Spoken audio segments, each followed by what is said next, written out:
What's up, boys? It's about 6:40 in the morning, and woke up at 4:15 this morning, like every morning. And this morning was fucking difficult. I woke up and I was just like you know when you wake up and you can you're almost like tripping on shrooms, like things are moving, you're just like, that's how it felt, because I didn't get to bed till around 10:30. Which I feel pretty good now. I feel pretty energetic. I can, get things done. But, as soon as I wake up, it's super negative. Super negative. And the best thing I can tell you is just, dude, peel the cover off. Just peel it off, brother. I don't care how tired you are.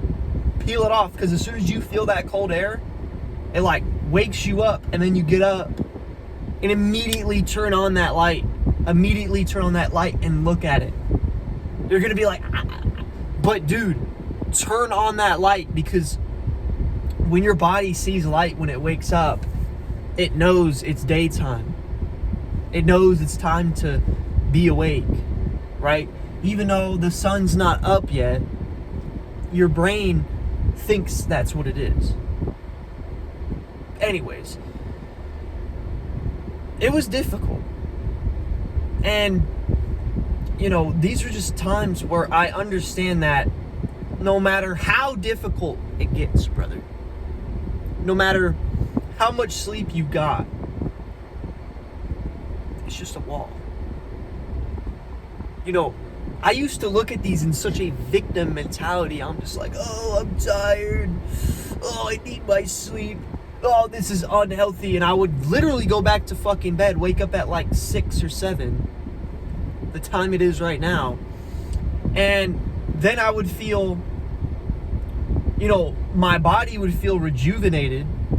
I would feel good in that sense, but my mindset would feel weaker. I would feel shit. I would basically have clarity. Post-nut clarity. I would have that, but post-sleeping in clarity. And I'd be like, man, I should just got up, this and that. But not only that, but think of your mind as like a rubber band. And there's scientific, psychology behind this. But your mind is a rubber band, right? When you first start, it's rubber band is where it's supposed to be. It's normal, right? But the more and more and more you push yourself, the more and more that rubber band stretches, right?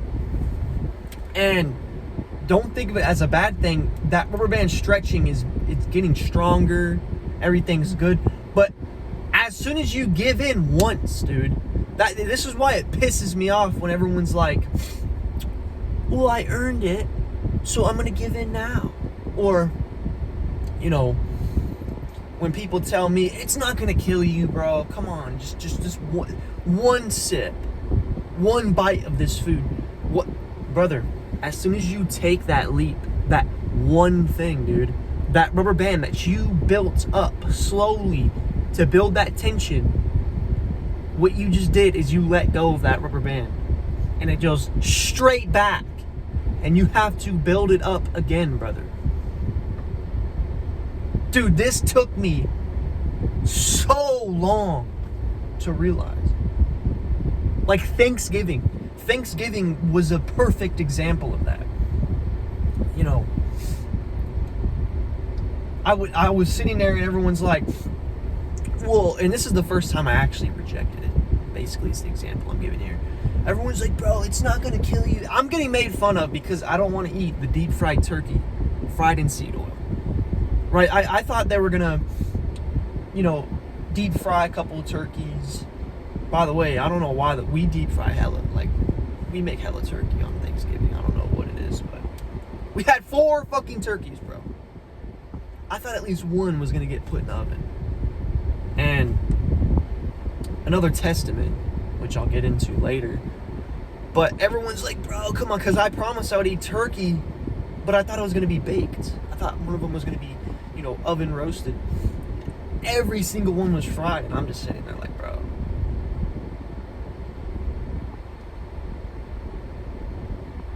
I can't eat the turkey. And I'm just sitting there like, damn, I didn't cook my eggs. I didn't prepare for my dinner because I thought I was going to have turkey. And now I'm sitting there in a dilemma. I'm like, okay, now I need 70 grams more of protein. Yet, I don't have any source. Because I can't cook. The whole kitchen is just used. I can't cook.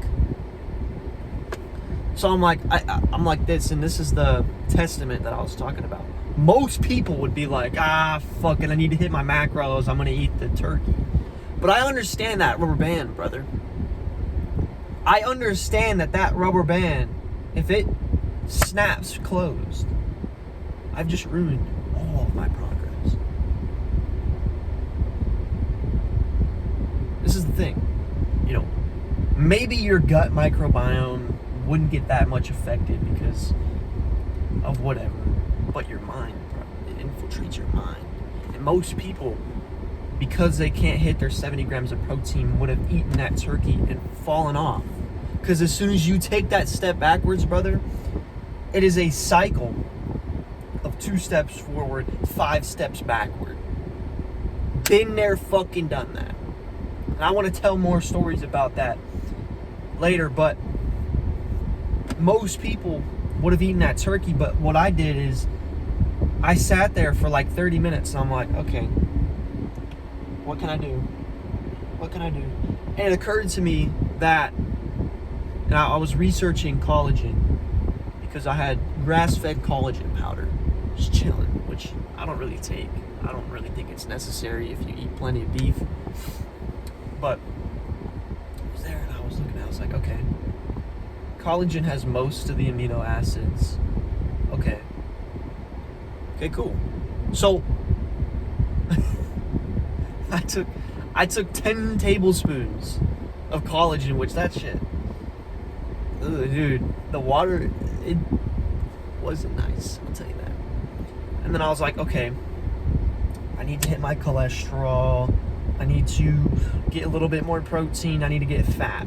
And I was like, okay, I can't cook eggs. So I went to the local gas station and I picked up hard-boiled eggs. The only ingredient is just eggs. It's literally just hard-boiled eggs.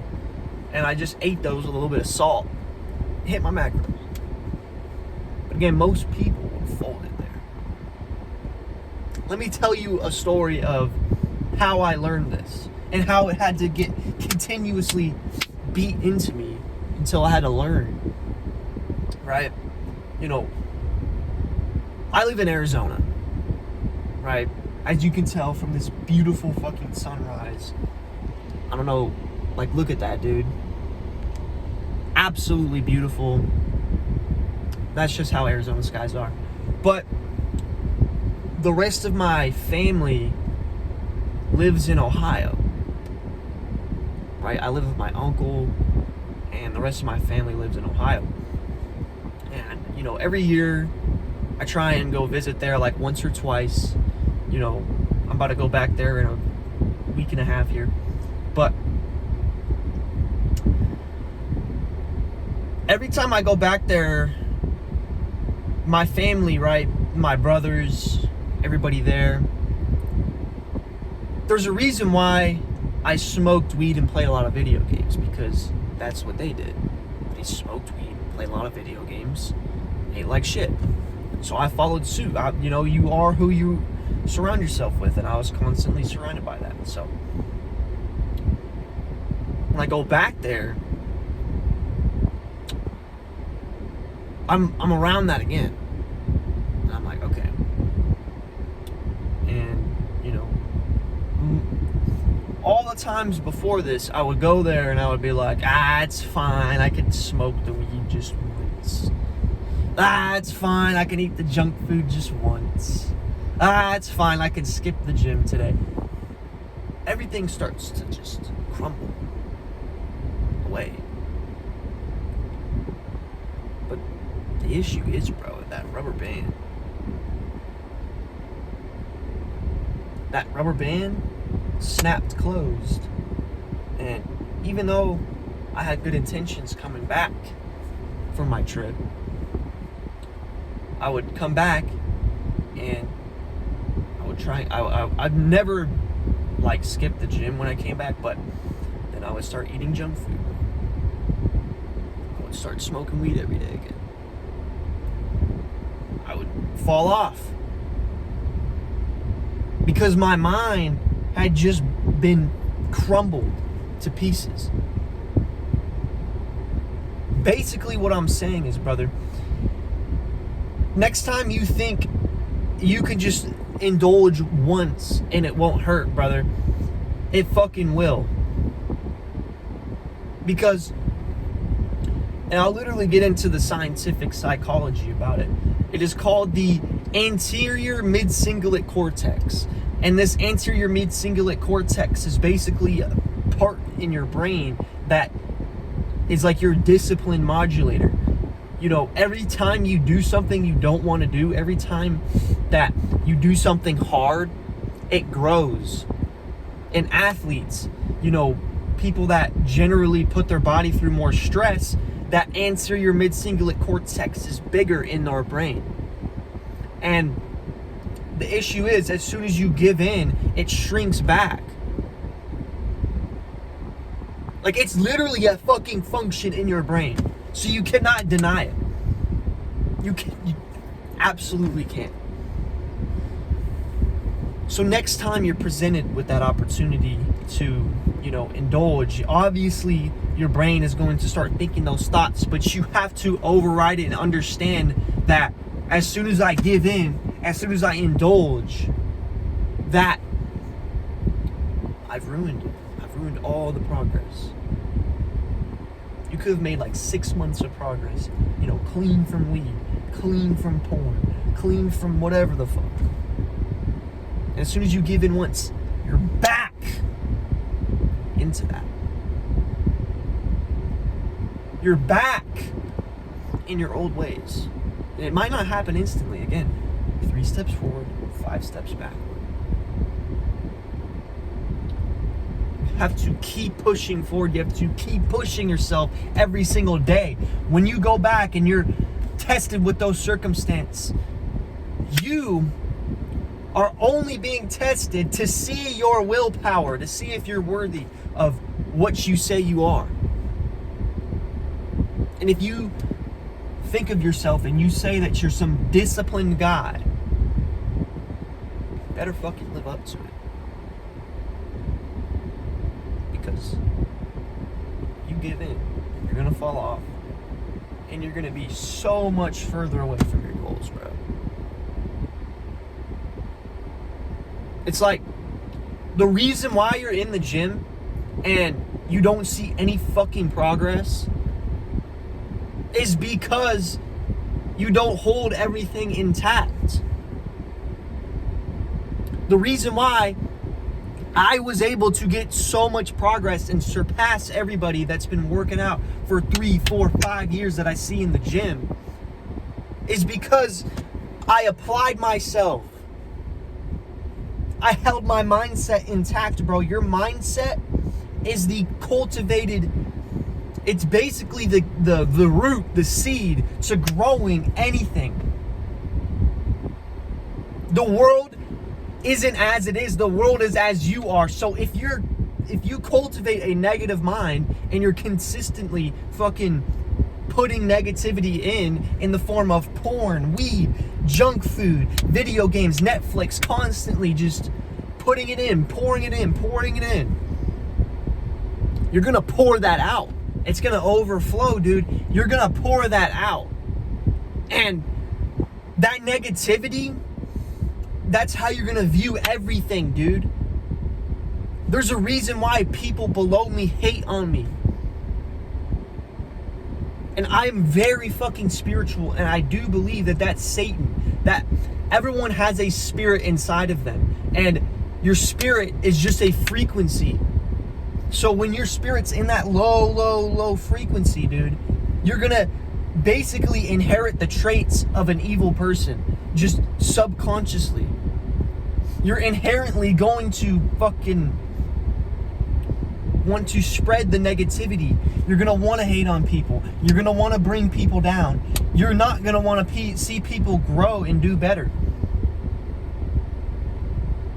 You're inherently going to view the world in such a negative fashion, bro. You're going to be depressed. You're going to be fucking anxious. You're going to be pissed off at this. You're going to be pissed off at that guy. This guy cut you off, and you're going to be so fucking angry for no reason. Even though that guy is also negative, and you can sit there and laugh and be like, look at this idiot cutting me off, and we're sitting at the same fucking red light. He didn't save any time. Because I think in a positive fashion. Because I put positivity in and it overflows and I pour positivity out. That's all these fucking videos are. And the reason why I get so passionate and I start swearing, which I shouldn't be swearing so much, is because I'm passionate. Does this make sense? Every time you smoke weed, you've just put negativity in your brain. Every time you eat McDonald's, you put negativity in your brain. And you know, I want to go into something here. You know, all these people will talk about, oh, drug addictions are bad. Oh, you know, this and that. Honestly, dude, this is going to piss a lot of people off, but your food addiction, you eating junk food constantly, is a fucking drug addiction. It gives you heart problems. It gives you problems. It makes you fat. It makes your joints hurt. It makes you die early. It gives you cancer. It gives you diabetes. What do drugs do? They give you problems. They make you die early. It's the same shit with junk food, bro. And there's studies that have shown that refined sugars, processed sugars, give you the same amount of dopamine as cocaine, if not more. Same thing with porn, bro. Porn is more addictive than cocaine. How's that? Food for thought, bro. Food for thought. But essentially what I'm saying, brother, is that rubber band, you have to constantly be putting positivity into it, because as soon as you let something negative in, it overtakes your soul. You have to smile, bro. You have to look at the treachery, at the trials and tribulations, the mountain ahead of you, and you have to smile at it and be like, man, I get to do this. I get to do the thing that nobody is going to do. Everybody's at the bottom of this mountain looking at it like, why do I have to climb this mountain, man? What? I'm looking at it saying, fuck these pussies over here. This mountain is beautiful. This mountain is going to transform me. This mountain is going to make me positive. This mountain is my life. So when you choose not to climb that mountain, you're choosing not to live your life.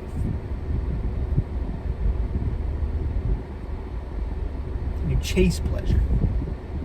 You chase joy. You chase comfort. The Bible talks about this as indulging in luxury. Poor people indulge in luxury, bro. And you might be like, well, what does that mean? Dude, most people that I see wearing Louis Vuitton, Yeezys, Gucci, are oftentimes the most broke. Are oftentimes the most broken inside. You know, the thing is, bro, You have to transform your mind. You cannot continue thinking the way you did, or else that'll lead you into that cycle of despair that you're probably in right now. You try and apply methods, you try and better yourself for 2 days, and then you fall back off. And then you learn something new, and then you implement that, and then you fall back off. And then it's a cycle. It's a cycle of despair, bro. But that's because you're not putting that positivity, constant positivity, nothing but positivity inside, bro. Dialing in your health, dialing in your mindset, dialing in your habits, dialing in your training. The foundation of man, brother. You need that. And if you want to break your fitness plateau, dude, that is the number one thing you should be doing. If you want to surpass everybody in the gym, that is the number one thing you should be doing. Focusing on your health, focusing on your mindset, focusing on your habits before you focus on your training. Because the world isn't as it is, the world is as you are, bro.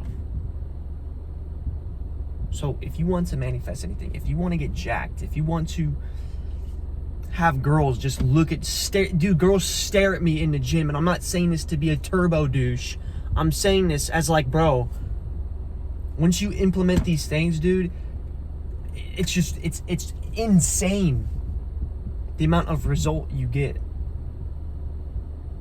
And I'm not saying I'm some rich, successful dude. I'm sitting in a fucking 2008 Honda. But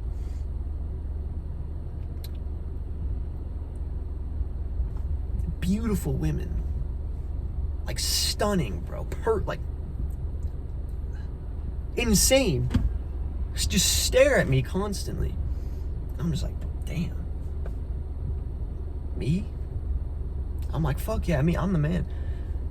And I'm not saying that in an arrogant way. It's like, bro, all these other people, they don't give a fuck. They go to the gym. Literally, a perfect example yesterday, bro. Like, absolutely fucking spot on. There was this guy that I've seen going to the gym for like year and a half now. And this motherfucker sits on his phone, dude. Like, all the time. And he's skinny. He's still small. Because he has to just sit there, do a set, not even go till 50, not even push it, not even sweating.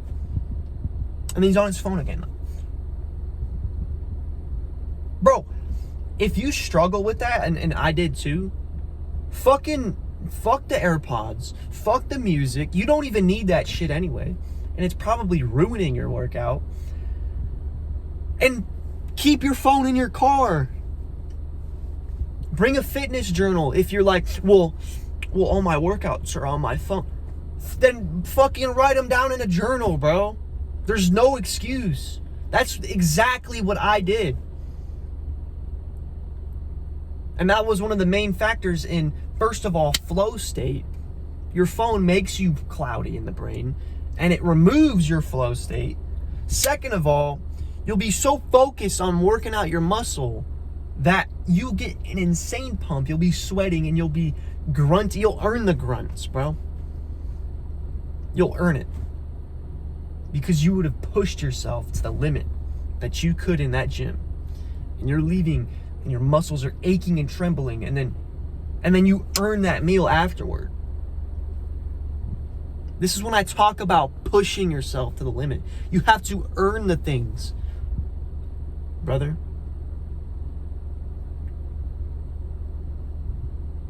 Anyways, this guy was on his phone.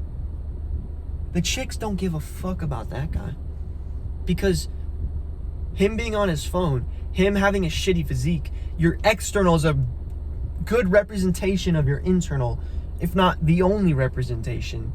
So chicks who understand that subconsciously, they might not understand that consciously, understand that because they're spiritual beings, and they look at that guy and they're like, that guy, if I get with that guy, I ain't surviving. Our kids are gonna die. This man is incapable. I don't want to be with him. But then they look at somebody like me and they're like, this guy looks healthy. This guy is tan. This guy is locked in on his workout. This guy doesn't go on his phone.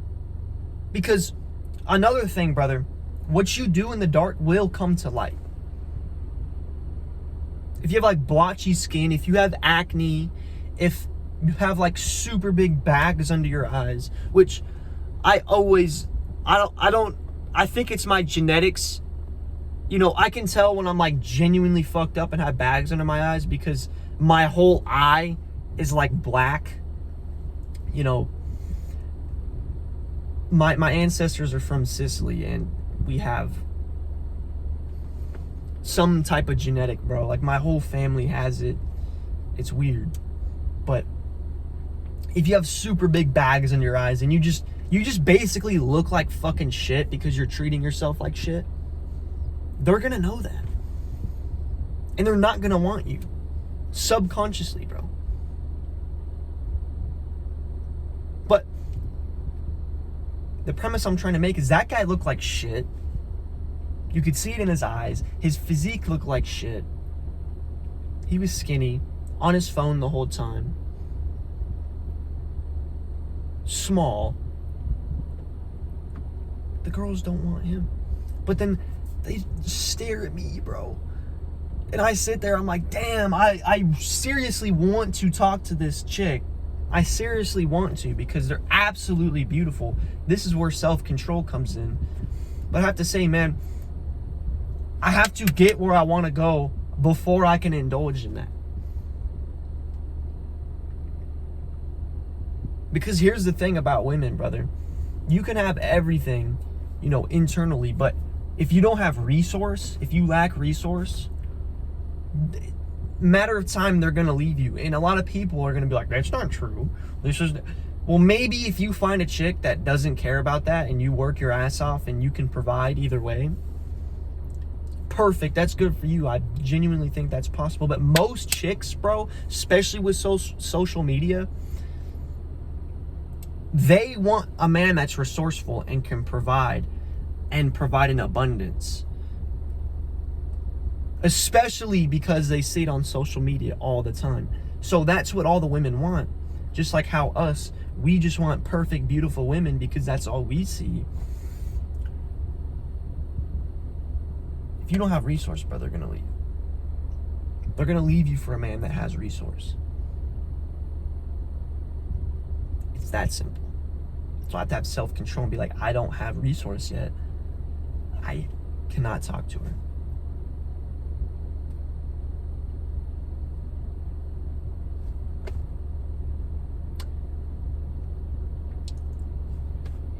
You know, I come on here and I speak until I can't speak anymore, and I think I'm at that point where I can't speak anymore.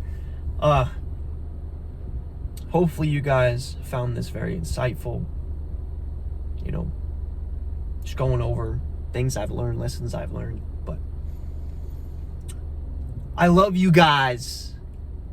Take action, and you have a blessed day.